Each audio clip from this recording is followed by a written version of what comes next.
കൊച്ചിയിൽ പ്രമുഖ നടിയെ ആക്രമിച്ച സംഭവമടക്കം ചർച്ച ചെയ്ത ഫിലിം ചേംബർ യോഗത്തിലാണ് സിനിമാ മേഖലയിൽ കർശന നിയന്ത്രണങ്ങൾ വേണമെന്ന അഭിപ്രായം ഉയർന്നത്. സിനിമയുടെ ചിത്രീകരണവുമായി സഹകരിക്കുന്ന മുഴുവൻ പേരുടെയും പട്ടിക മുൻകൂറായി തയ്യാറാക്കും. ഇവരുടെ പശ്ചാത്തലം പരിശോധിക്കുന്നതിനൊപ്പം പോലീസ് വെരിഫിക്കേഷൻ സർട്ടിഫിക്കറ്റ് അടക്കം വാങ്ങിയ ശേഷമേ സഹകരിപ്പിക്കാൻ കഴിയുള്ളൂ എന്ന് നിർമ്മാതാവ് സുരേഷ് കുമാർ വ്യക്തമാക്കി.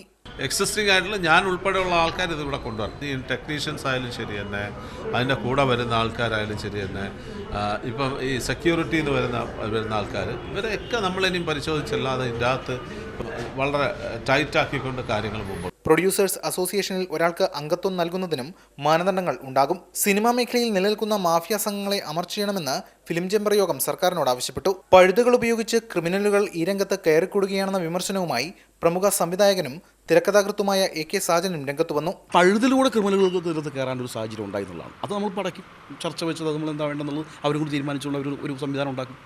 മാതൃഭൂമി ന്യൂസ്, കൊച്ചി.